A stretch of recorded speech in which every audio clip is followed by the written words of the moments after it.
Yo, yo, yo, yo, yo, guys, welcome to a new episode of Pink Yoga. Of course, this is DJ Devereaux, Dev for short, Mr. Dev if you nasty. Then we have... Say my name. Say it. Then we have DJ Nick at Night, Hello. who chooses to be disrespectful and homophobic at all times. And first, before we get into today's topic, I want to introduce the newest member of Pink Yoga.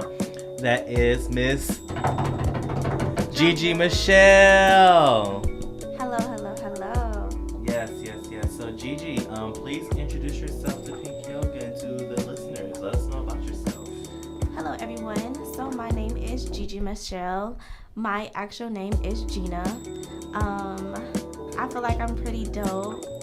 You guys should really enjoy me and the things that I will be adding to the shows.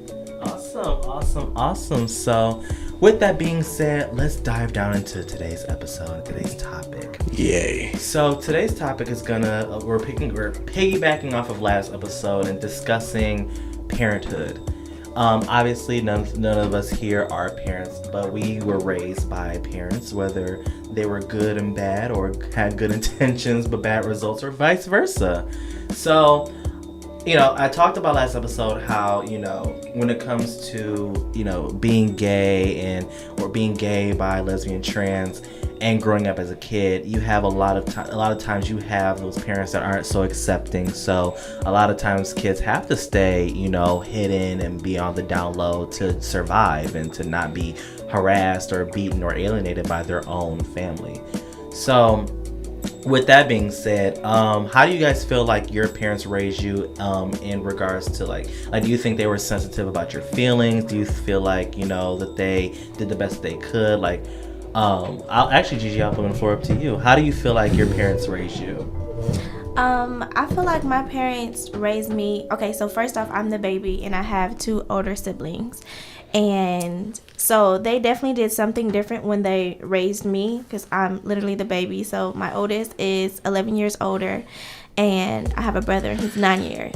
So it was like a complete difference. So they definitely allowed me to be myself. It wasn't judgmental or anything like that. They allowed me to, do whatever I wanted to. Not as far as like that, but as far as like being my own individual. They didn't make me into someone who I really wasn't. So as far as like, the gay thing or, anything like that, it wasn't like, oh no, I would disown you if you were or anything like that. It was definitely open, to be yourself. For me, it was a little bit different. It wasn't, I couldn't express myself, but because I was the first and only, it was a lot of trial and error basis. And I've come to realize that the things that they did are things that I won't do now when I have kids, because so many things have happened where it's like things could have been avoided, or things should have been said, or more time should have been spent rather than leaving it up to somebody else to raise me. So now when my parents say something to me, I look at them sideways. It's because it's like, well, you weren't there. That was grandparents or my aunt. So I feel like you really have to take that time out to have that one-on-one with your kids and raise them, and don't leave it to anybody else. Also, you can't coddle them either, because when you coddle them, it turns into now you're 18 and you've been kicked out of the nest. How is the person supposed to process when that person has pretty much been spoiled their whole life? And then when they turn 18, it's like, okay, now I have to learn how to grow up at 18. Yeah. I think for me growing up, my mother, even to this day, is my best friend. We talk about pretty much any and everything. We've always been very close. I will say though, even like when I was growing up, when I was much younger, I definitely was closer to my grandmother at first because my mom worked midnight, so she was either always at work or whenever I was up to see her, she would be asleep, resting after a long midnight at work. So it would be fun, like on Fridays with school. Like she would take me out of school early, and we would go like have a full day of shopping, like have like little matching shirts, like matching outfits and stuff. And that was the time I would spend with her. But then when my grandparents passed away, it was at that point just me and her. So I think when it came to that and me having to be the man of the house at 11 years old, it became a thing where we bonded so much because we were all we had. So when it comes to my mother, I think, honestly, I can honestly say I don't think she's made mistakes with me. I think that my mother was always a very loving and nurturing person anyway. So that just kind of already set her up to be an amazing mother that she is.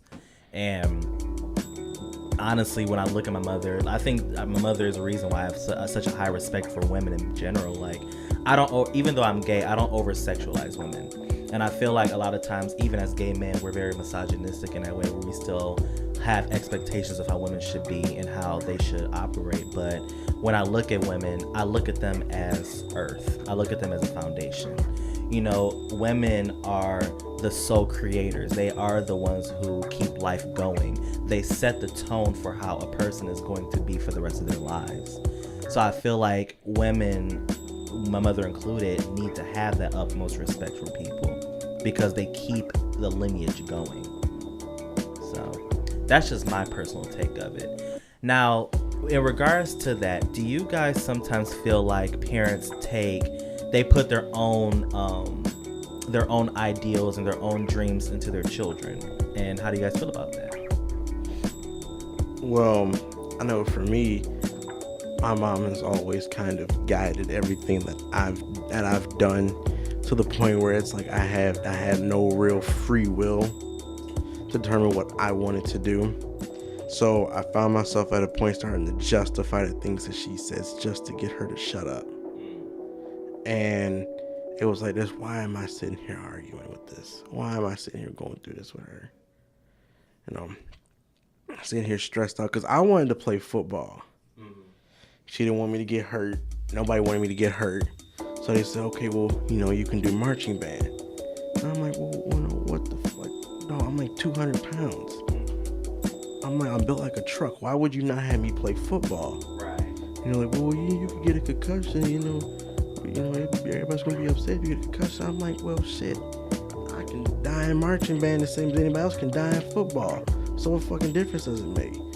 But I was like, whatever. I'll do what I gotta do. So. Well, with me, I would like to think, like I said, I was able to, experience whatever I wanted to do. My parents supported. Now, with their first children, their first two, it wasn't like that at all. Everything they did was like kind of, altered, so it was like they didn't really have that free will like I did. So that'd be like the conflict with me and my siblings. They'd be like, oh, you didn't really get whoopings, or, you had a different way of, living or whatever than we did. We got the worst of the parents, you got the best. So it's like, I don't know. I have a different respect for them, and they also have a different respect for me. But it's also kind of hard for their older children to have that same type of relationship with them because they wasn't raised like that. So, yeah, that's kind of bad for them. But for me, I was able to do whatever I wanted to. That's why I feel like I'm free spirited, because I was able to do whatever I wanted to. I was able to experience certain things, or whatever, and it was totally okay with my parents. I was able to go to them and talk to them about whatever was on my mind, or however. And even now, like, my relationship with both my parents are amazing.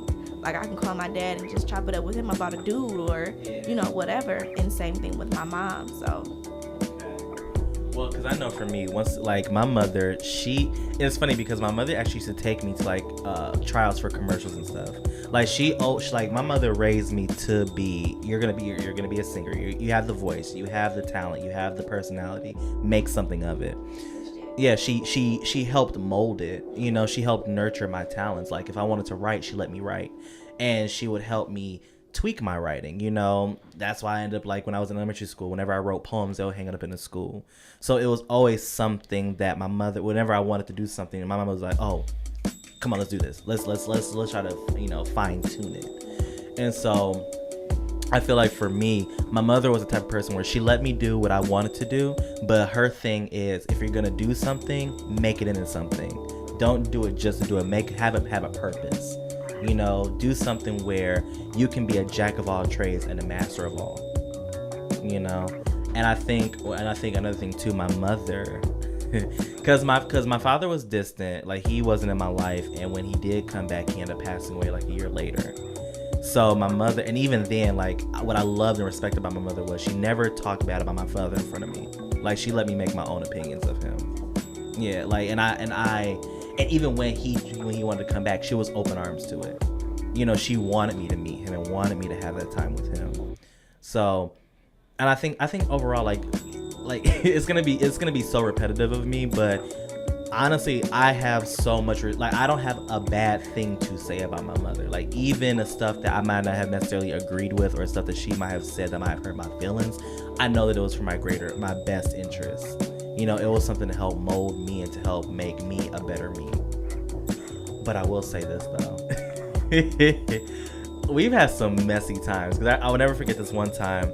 I was having we were living out in Westland at the time, and I was having an asthma attack. We were actually on our way home so she can plug up my breathing machine. The car broke down on the freeway, and I was in the middle of having an asthma attack, and we had nowhere to go, and it was like a blizzard outside. So me and her, like, got everything out of the car that we could, and we walked up the street, and it was like a Tim Hortons where we were going. And I will never forget this. Like, she was like trying to rush, and it was ice outside, and she fell and bust her ass like a full on, like, cartoon character, like legs up in the air. Took a chunk out her ass. Dog, like, she bust her ass, and it was the fun, and like she was cracking up, like, and it was one of those things where we just bonded. Like, I kid you not, like, my mother and I have had like messed up experiences where we just end up making the best out of it. And like, to this day, like, even with Pink Yoga, like, she was like, let me know when y'all shirts come out, let me know when stuff is coming out. I want to support everything. I want to, she's my number one supporter. When I talk to her about business ventures, she's like, okay, well, just make sure this is something that feels comfortable for you. I trust you. So I love my mother. Like, she's great. And I think that her as a parent, she's one of those parents where even though she looks over me, she still remembers how it was being my age. She gets how I am, and she's like, I remember being that age. Do you have fun? Just let me know you're okay, whatever. So that's my whole thing about my mother. That's basically how my parents are, though. Yeah. Like, especially if I'm going out to parties and stuff like that. Like, I share my location with them 24/7. Mm-hmm. It don't matter where I'm going. I still want you to know that I'm okay and I'm safe. Yeah. Regardless of whatever. Mm-hmm. So, but yeah, they're very understanding or whatever. Yeah. If you guys hear a rhinoceros breathing in the background, that's Nick, super close to his mic. So, another question I have for you guys in regards to parents. Now, is there any one thing? Now, if you could take anything that your parents have done or said to you and give it to your children, what would you say or do for them? And then the opposite. What's something that your parents did that you wouldn't take with you as a parent? Because for me, my mother, the thing that I would take with me as a parent is my mother always made sure that I was never super sensitive. She was like, if you're gonna be in this world, you have to learn how to have a hard exterior, because the world is not gonna nurture you like I did. Learn how to roll with the punches. When someone makes a jab at you, jab back at them. She was like, and unfortunately, you're an only child, and you're different from everybody else. You're gonna have to learn how to fight. You're gonna have to learn how to defend yourself. And that's something for me. And I feel like no one wants their children to be harmed or be in a physical altercation or anything like that, or be in a predicament where someone makes them feel less than. But unfortunately, that's the real world. And sometimes you have to be prepared for those things that are going to happen. Because I don't care what anyone says, kids are fucking mean. Like, kids are mean. They will carelessly bring out your worst insecurities. They will make fun of you. And even stuff that you can't control. And so I feel like that's something that I as a parent would try to raise my kids to, be able to defend yourself, have quick wit, be smart and use your words, but also defend yourself. I don't ever want my kid to be running home because a kid ran them home.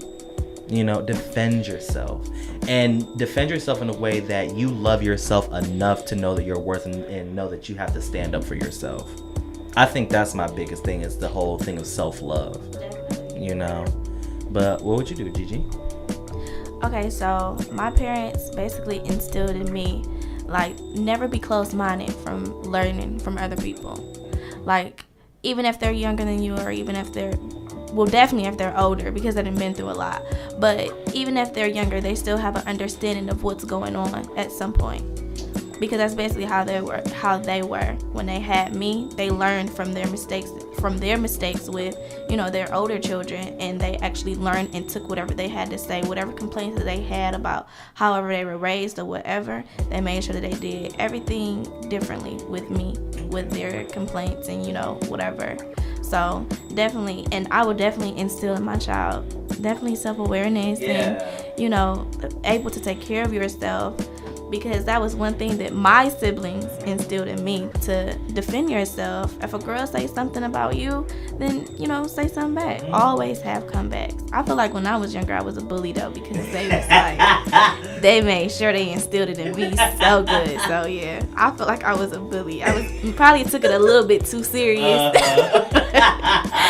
Definitely. Know how to defend yourself, because that is critical. These kids are very mean. Ruthless. Oh my God, it's crazy. What about you, Nick at Night? I would do a lot of shit differently. There's probably not a damn thing I'd take away. Really? Man, I'm just sitting here listening to y'all, and I'm thinking to myself, it's fucked up. I really don't have much nice to say about how I was raised. Yeah, it is messed up. So, because I realized that now more than ever, with the relationship that I have, the friends that I have, the show I've got, all of this, it's like now I don't talk to my parents about any of that. Mm-hmm. My grandparents will probably know before they do. Wow. So, I would take the chance to, teach my kids about how to operate with others and operate themselves as well. Learning how to, work around, people who bully you. There are ways to get around people who bully. Like, if someone says, "Oh, you're fat," okay, well, you're ugly. Right. You a bitch. You should have been swallowed. Too bad you were like your brother and wound up in a sock. But that's here or there. Go off there. Because I'm gonna tell you right now, if someone tries to throw hands with you, throw hands back. Defend yourself. Yeah. Definitely. Defend yourself. Because I don't care what any teacher, I don't care what any principal tells you. Because that principal and that teacher aren't going to be there when a gun is to your head. That's right. You need to defend yourself. And quiet as it's kept, I've had to learn on my own that I've had to how to defend myself. Yeah. I've had to learn on my own how to grow up. Yeah. I've had to learn on my own how to, love Jasmine. Because it's a trial process of me learning different things which should have been taught to me very long time ago. Right. So now I'm playing this mean ass game of catch up, and I think I'm doing okay for myself, but I'm not going to have this for my kids. Right. Period. Okay. And I don't think Jasmine would either. Okay. Well, the one thing on the opposite end of the spectrum that I personally would not take from my mother when it comes to dealing with my children is my mother, as open as she is with me, there's certain things that she keeps private, even though I know that there's something wrong. And I feel like because of that, it's filtered into like, for example, my friends. And Nick, you know this, like, first and foremost. I'm one of those people. My world could be crumbling and crashing around me, but I will not tell anybody. You'd never know. You would never know. Like, you would never know, because I just feel like that's just my personal battle. And I feel like that's something internal that nobody else should be burdened with. And then on top of that, because of the fact that I've been the rock for my mother ever since I was 11 years old, I feel like I feel like my role is to be everyone else's rock, to be everyone else's place of solace, and to feel comfortable and to have somewhere to run to. But I don't feel comfortable having someone be that for me. You know, it's hard for me to open up to people and to just be vulnerable and be trusting in that way. Which is a common trend for a lot of people our age. Yeah. Because, again, some of us can have conversations with our parents. Mm-hmm. Some of us can't. So some of us have to adapt and take on our problems. Yeah. And sometimes everybody else's. Yeah. And, you know, balance those out. Mm-hmm. And while you may not know it at first, over time, over a long period of time, you'll start to see that person diminish more and more and more. Yeah. Until someone says, hey, I've got you. And then even when someone says, hey, I've got you, it still takes a long time for them to build, it does build up that confidence in that person. It does. I've had people I've dated say, Devin, you even dating, they say you have this wall up. You're open and loving and just, you do everything, you check off everything on the list of being a great boyfriend, but there's still this thing where I feel like I still don't know you 100%. And once again, my mother is one of those people I think I didn't realize it until just now, actually, that I feel like remember we had a conversation and I was saying how there should always be a part of you that still you can have to yourself. Mm-hmm. That's why I feel that way, because my mother is that way, and she feels like, don't give 100% of yourself to somebody else. Always keep something, because you never know what'll happen. You never know, like, when if that person leaves you or whatever, you still want to have that piece of yourself. You still want to have the part of yourself that you can still hold on to and say, this is still mine, this is still sacred. Mm-hmm. And I think that when it comes to my relationships, my friendships, even with family, I give maybe 90%, but it's still that 1% of myself that's just like, I can't cross that barrier. I can't cross that threshold. And I don't want to have my children feel like that. I would never want my children to feel like they can't be 100% vulnerable with the people that they love. I personally can't do that. And now, is it too late for me? I don't think so. But it's a lot of rewiring in my system that I would have to do to get out of that. And it will take someone that I can 100% give my complete trust to do that. Because like I told you before, I had someone who was my best friend that we started dating. And when I almost died in a house fire, they didn't even check on me. And even cheated on me and went to go tell people how they were using me for my money. So my whole trust is screwed up. So until I get to a place where I can 100% be open to that, it's going to be hard. It's going to be hard. So I think for me, that's something that I wouldn't take to my children. I would want to give them a life where they can be 100% vulnerable and love themselves and be themselves with anybody that they love. What about you, Gigi? Something that I would take from my parents, or something that they did for you that you wouldn't necessarily take and do with your children. Something that I wouldn't necessarily take. I feel like, I don't know, like when I was younger, like in like middle school and high school, they didn't really allow me to date, even though I still did. It wasn't like an okay thing for them. And I feel like that was kind of messed up, because how they met when they were like 12 and 13 years old.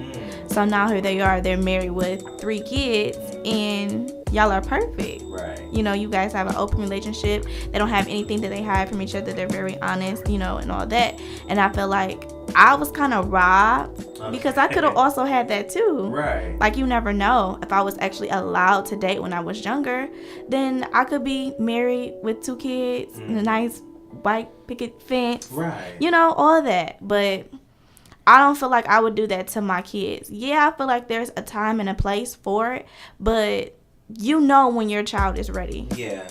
And if you're actually paying attention and all that, you will know that, you know, they can choose for themselves. It's okay to allow them to, you know, express that area and also allow it to be open, you know, to talk to you or whatever, to make sure that they're actually choosing the right choices and all that different stuff. But that was like the only thing. Now, see, my question with that. Now, I have a question with that. Now, did your parents get married and have kids young?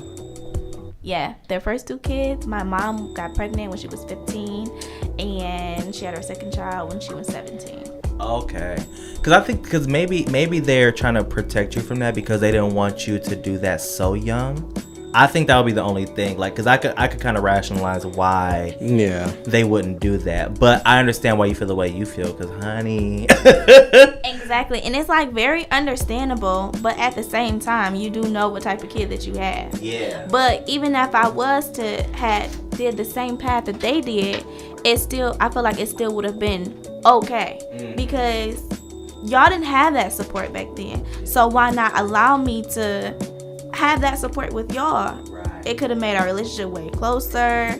You know, I don't know. You know, you just never know. Yeah. But like now I have a problem. It's not a problem with dating, but it's terrible. My dating life is terrible. Now, my question with that is, do you sometimes, because I know we're like the same sign, so we have a lot of similarities. Do you shut up over there?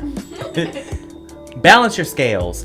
Do you ever feel like sometimes when it comes to dating, do you sometimes feel like you have a hard time dating because the people in your age group are much more immature than you are? Because that is the biggest issue that I have. And my mother actually told me this when I was like in middle school, or like early, like my freshman year. She said, you're not gonna like have a meaningful relationship until later in your life because everyone your age is not as mature as you are. So do you sometimes feel like that's why you have issues dating? That is definitely my biggest problem. Like, it is so irritating. And then also, I had older siblings, so my conversation in middle school was just way different. The type of words that I used, all different. Like, that's where I was known as the black little white girl. Right. Like, literally. And yeah, it was. These dudes now are just terrible. Communications terrible. Like, all of that is just bad. So it make it very hard for me because I'm so open. Right. And it's like I be looking for the same thing, especially communication or like your mindset period about life. Where are you going? Yes. Like, what type of things are you actually into? Like, I need to know. And if you don't have like that actual foundation of where you want to start, what are you doing? We're 24 years old. Hello, what are you doing? Yeah. That's ridiculous. There's no way that you shouldn't know or have an idea of what you want or where you want to go at this age. Exactly. What about you, Nick? Like, do you like what's one thing that you wouldn't take to your children? As I said earlier, there's a lot of shit I wouldn't take because, again, like Regina was saying with the whole relationship thing, again, all of those things that she listed off, those are things that I had to learn. So, with the whole, I can communicate, have a mission, have a goal of what things that I want to do in life. I can do them comfortably and still, maintain my relationship because I am a good dude. Anybody in this room want to vouch? I mean, you are a very good person. You are, and I'm shocked right now getting to know you on this level. I'm amazed. Thank you. Yeah, because and that's the thing I noticed too, and I think that's why. Because I mean, obviously we are very close.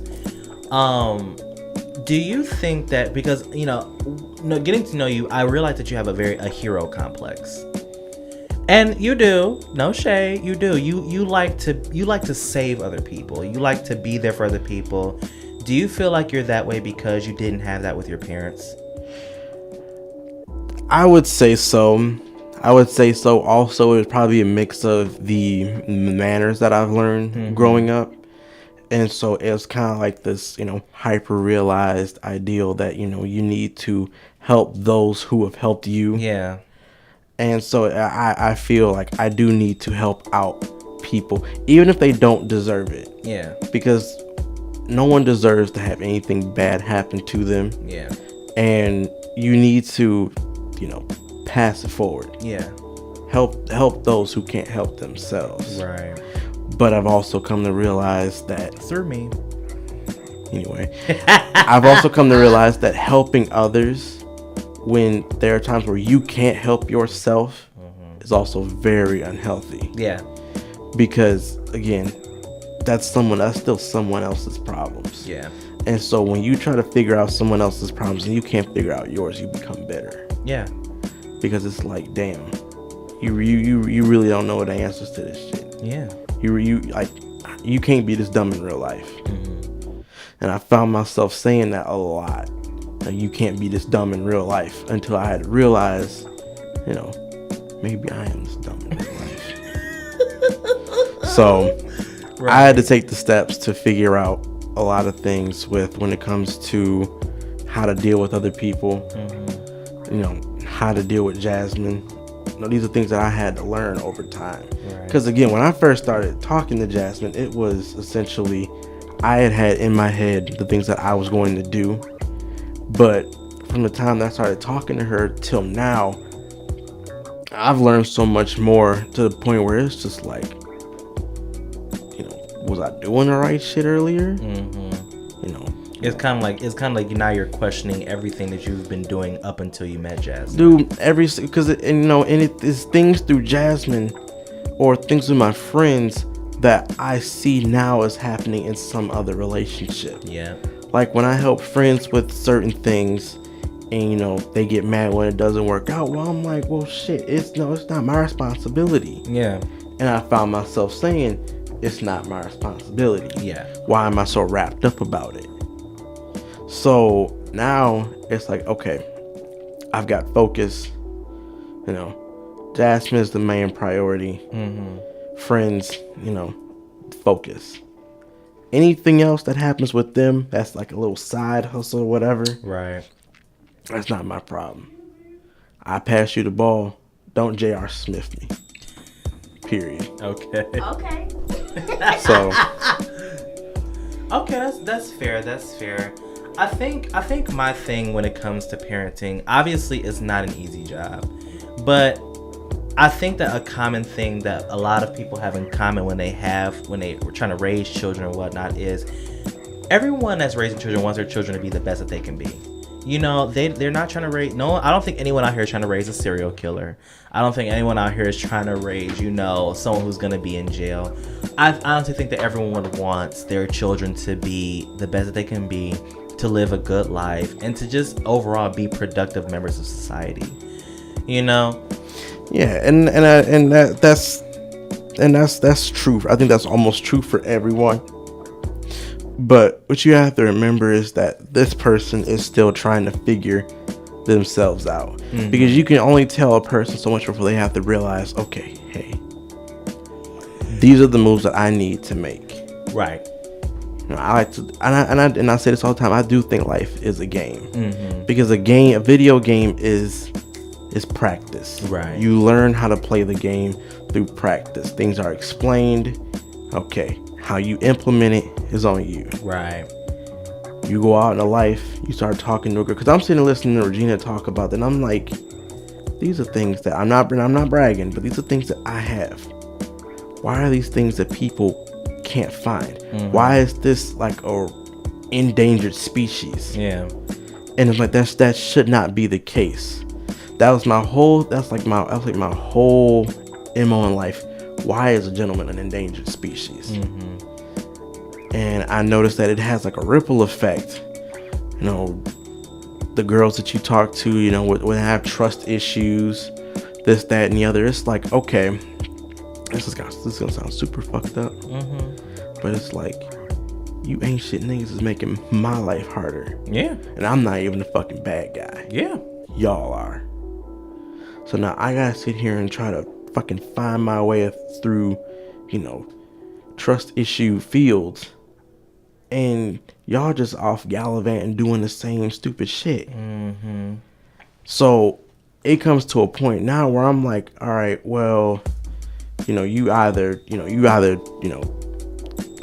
bite the bullet, or you just say to yourself, look, I'm not gonna do this. Yeah. I'm not gonna put myself to this kind of stress. But as you get older, again, life is like a game. You start to realize, you know, this is how you got to play the game. Yeah. You're gonna have girls that are gonna have trust issues regardless. So you're going to have to take it on at some point. And through that, you'll start to learn the different processes of a person. Right.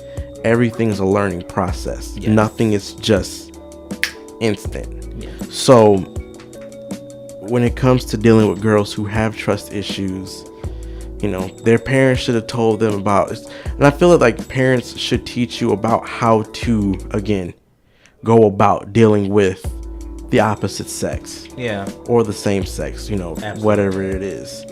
You know, you need to learn how to operate with people. And if that's anything that I'm going to give my kids that, you know, my parents gave me, it's how to operate with people. Right. Because, again, what she was talking about should not be a thing. That shouldn't be a thing. And a gentleman should not be an endangered species. You know? Yeah. It's really not that hard. And these are things that parents need to teach children. You don't lie to your significant other, because there's no why. Yeah. Why lie about it? It just creates stress. And even at some point, they don't even need to teach it, because that's just common sense. Absolutely. You know, you create stress. You also can kill stress. If you just do the right thing, it's a lot easier than doing the wrong thing. Yeah. But some people don't think like that. And I feel like that does start with the parent. Yeah, absolutely. Now, guys, with Pink Yoga, we're going to take a quick break. And after this, we'll be back with a quick topic. A new topic. Maybe one I'll prelude into next week. We'll see. And we are back. Now, guys, I just have one quick question that's going to lead into next episode. Do you think that cheating is okay? Do you think that there are different reasons why people cheat? We'll talk about that in next episode. Thank you guys so much for listening, and we will be back next time.